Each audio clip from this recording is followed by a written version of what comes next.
music. My special guest today is none other than a Hollywood actor, and it's not often we get Hollywood actors in here. So, Crash, nice to welcome you to the studio. Thanks, Barry. Thanks. First of all, a great look, a fantastic look. Where'd you get the? How long have you had this goatee? About 2 years. Yeah, and it keeps the women away. Because that's a problem when you're a Hollywood actor, is the hordes of women, just causing you problems all the time, isn't it? Not anymore, but it used to. Now, you've had a long career in the business, and your name's Crash. Yes. Where did that come from? Actually, my football coach. Yeah? I played for Loyola University in California. Yeah. And he called me Rhino because I was a short down back. If they needed 1 or 2 yards, they gave me the ball. Right. And later on, he discovered that the word for a group of rhinoceros is a crash of rhinoceros. Like a parliament of owls or something like that. Yeah, a crash of rhinoceros. Exactly. Yeah. And or a murder of crows. That's a good one, isn't it? Isn't it? A murder of crows. Yeah. So now, tell us about how you started, because you were very famously in The Lone Ranger, weren't you? Yes. Which part did you play? Well, I was 12 at the time. Yeah. And my mother was a very good actress in those days, and she just recently died, but lived to be 100. Wow. And she set me up on the Lone Ranger show, and my best line was, "Pa, who was that masked man?" There you go. Yeah. Wow, that's a legendary it is, piece of film, isn't it? Really? Yes, it was. Yeah, we used to watch that when I was a kid. The Lone Ranger. And You're that old. Unfortunately, I can remember it. So, where did you go to from there then? I mean, that obviously got you off and running. Yeah, I went to New York. I studied at the Actors Studio. Thought I was hot business, Yeah. Came back to Hollywood. Told the directors how to direct. I told the cinematographers where to put the camera. Yeah. Got fired over and over again. I've had about 12 names. My agent kept changing my names to get you get you some more work. Yeah. My last name, I think it was Paramount. Head of new talent was a guy called Leon Gilliam. Yeah. And my agent filled me in on his background. And when I went for the audition, I talked to him for about a half an hour. By the time we were done, he thought we were related. So I kept that name. R. Mike Gilliam was my last name. R. Mike Gilliam. Yeah. Right. I don't know what the R stands for, but... And what sort of parts were you doing around about that time? Basically, good actors wouldn't do commercials. Right. Early on in the 50s. I did Newport filter cigarettes, and I didn't know what residuals were. I had no idea what they like were. royalties that you would get paid over and over again. If it was national, I think it was $45. If it was local, I think it was $23. Yeah. And I had an apartment that had a small mailbox. Yeah. And I had so many checks in there, they had to keep them at the post office, the extra ones. Yeah? Yeah. Well, the thing is, in those days, did they film them? They filmed them, or did they actually... Some of the commercials went out live, didn't they? Yes, they did go live, but these were filmed.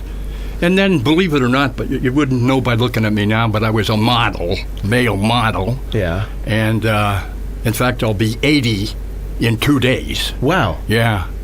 And I did Johnny Walker. I was a Johnny Walker Scotchman for 7 years. Yeah. Every magazine in the world. Wow. Yeah.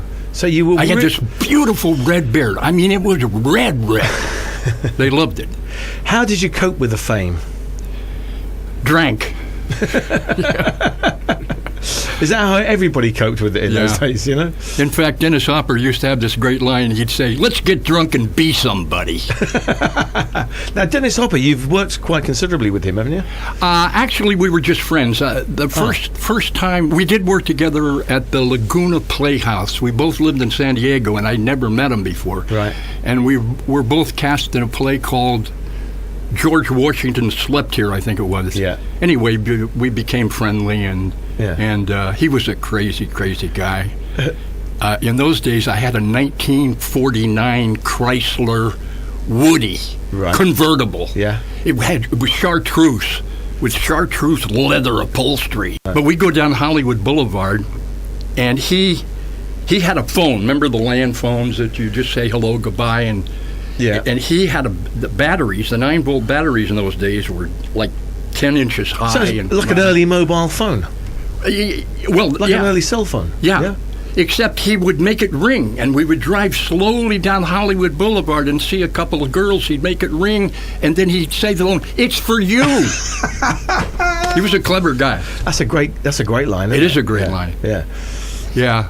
And then he'd go to the bank and buy rolls of quarters. There's $10 in each roll. Right. And he'd get 3 rolls, $30. Yeah.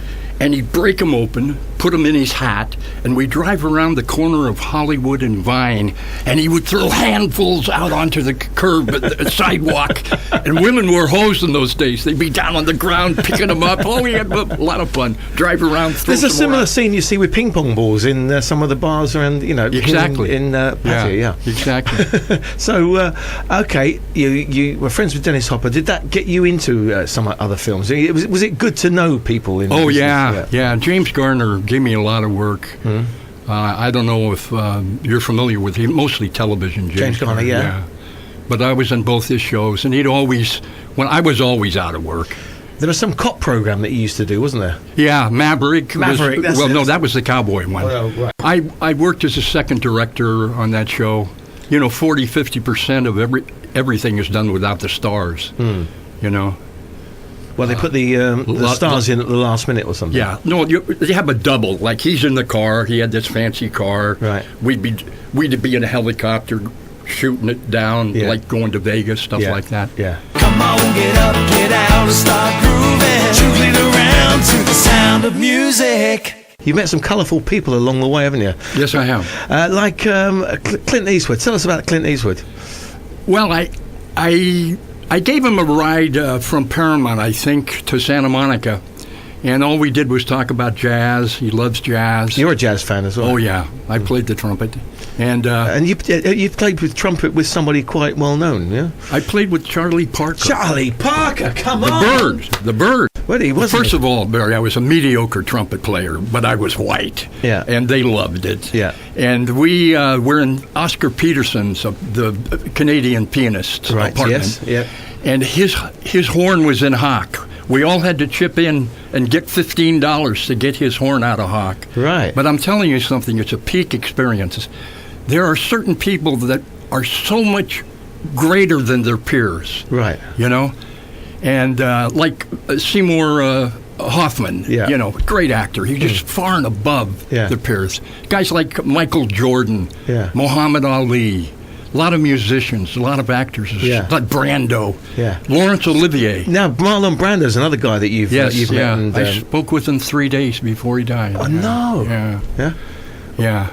He was a misunderstood man. He didn't like to act. He was ashamed of it.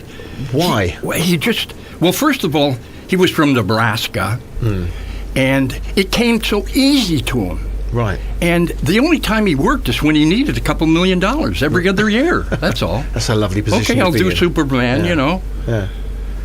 But he was always for the underdog. Was it not enough of a challenge to him, perhaps? It wasn't at all. No. He thought it was kids' play. He really, really did. Yeah. The day he died, he never realized how good he was. Yeah. Yeah. But he must have known that he was a star. He was a superstar. Yeah. The people loved him in films, and films would sell just for having his name absolutely. in it. Yeah, him and Sir Laurence Olivier, they were different types. Brando was a method actor. Right. And give you a little history on method. It's Stanislavski, the Russian director, the Russian actor, started the method, and essentially you try to become that character. Yeah. You try to incorporate that character. And a lot of method actors would be the character for like 2 weeks before Dustin Hoffman famously does it, yeah. Exactly. But Laurence Olivier was the opposite. He just pretended to be an actor, to be But to me, they're still the two greatest actors that I've ever seen in my life. Right. Yeah. Yeah. And you've come across quite a few. Yeah. James Dean was an early method actor. Yeah. Now, living in Hollywood, I mean, did you know that it was like such a fancy place, and do you get blasé about it? I sort of was blasé because my mother was an actress, and I had Tyrone Power over at the house, Franchot Tone. I'm sure none of these people know what I'm talking about, but they were really great big actors in those days. Yeah. Yeah. And it was on a day-to-day basis. They were just your friends. Yeah, every day. Yeah.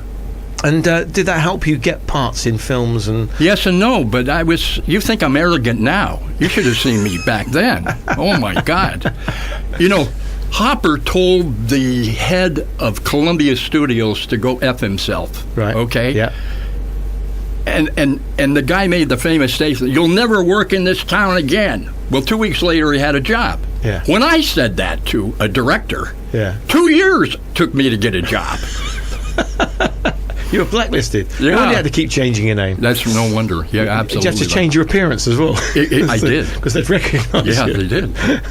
Yeah. What would you say is the best film that you've been in, or the most interesting film to be in, or the one that you're most happy with? Wagon Train, I think, was a TV Wagon show. Train. Yeah. There you go. You see, Yeah. these are great cowboy films, aren't I they? was trying to remember.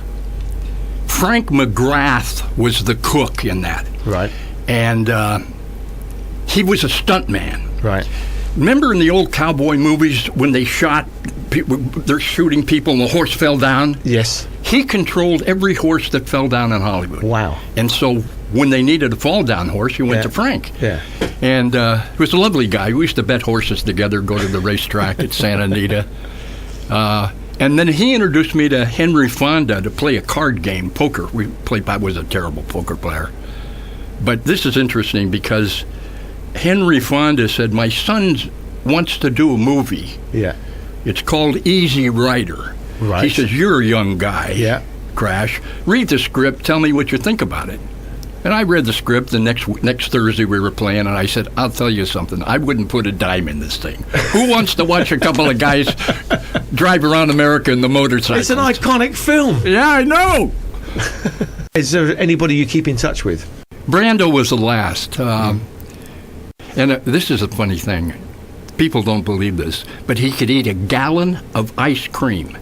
Not a half gallon, not a quart, Yeah. but a gallon. A gallon is this big. Without. No wonder he blew up. Oh, yeah. Yeah.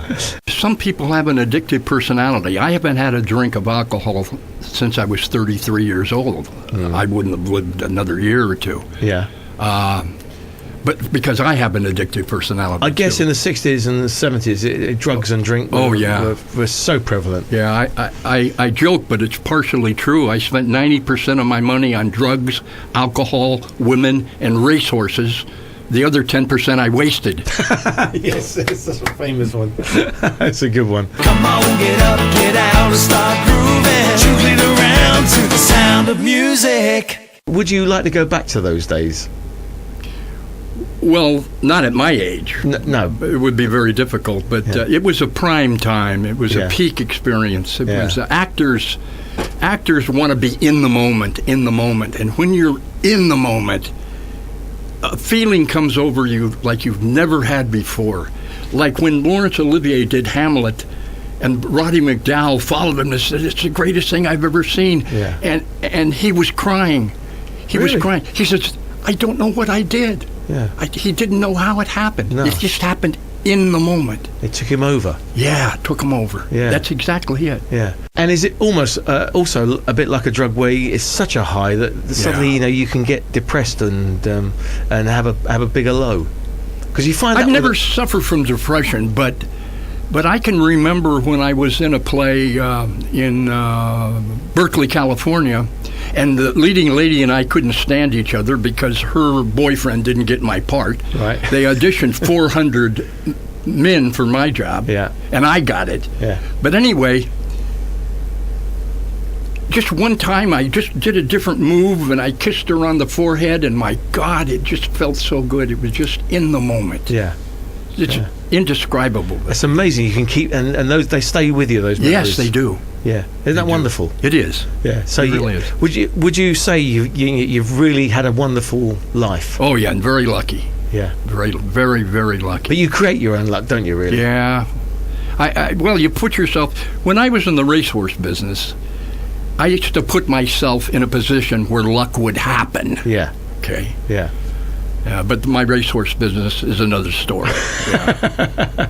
But you have worked a lot with horses, haven't you? Oh, yes, I have. And yeah. it's been a great passion of your life. Oh, absolutely. Since I was 14 years old, 2 jockeys moved in across the street from us. Yeah. And the wives had fox tails hanging down here and the fox head on their sweaters and everything. And they drove Cadillacs. Yeah. And they took me to the track. Yeah. And I was hooked. Yeah. I was hooked. It was like high society, wasn't it? Exactly. Yeah. Exactly. I had 165 thoroughbreds at one time. Wow. On the ranch, yeah. Wow, massive. I'm sure that that was an amazing thing to get up for in the morning, a reason to get up in the morning if you really loved the horses and loved working with them. We had hundreds of foals born at that ranch, and the help was told to wake me up every time one was born. And when that thing gets up and struggles to its feet, yeah. I said, that's the next Derby winner. Really? Every one of them I said that. Excellent. Yeah. And did you have a really good relationship with the horses, you know? Yes, I did. 'Cause you must form relationships. Yes, you do. Yeah. Yeah, I loved horses. I have very little advice to give people, but the first advice I have 6 daughters. Right. My first advice is send your children to the best school you can afford. The other one is teach them how to ride. It delays the boys by about 2 years. Yes, they have responsibilities. They have to take care of that horse. And for some reason, young guys don't go to the stables. There's a bunch of young little girls there. Yeah, And the boys don't come around till about they're 18 years old. Yeah. Yeah. It gives them an interest rather than developing the interest in guys. Like they've got Exactly. They have responsibilities. They want to be on the horses. Exactly. Yeah. That's a good one. That's a Yeah. very good bit of advice. Yeah. Yeah. Well, thanks for coming in, Crash, and it's great to see you. And let's hope that we can meet up and maybe share some stories again sometime. Okay, it's an been extreme very pleasure. interesting. Thanks Thank very you. much for coming.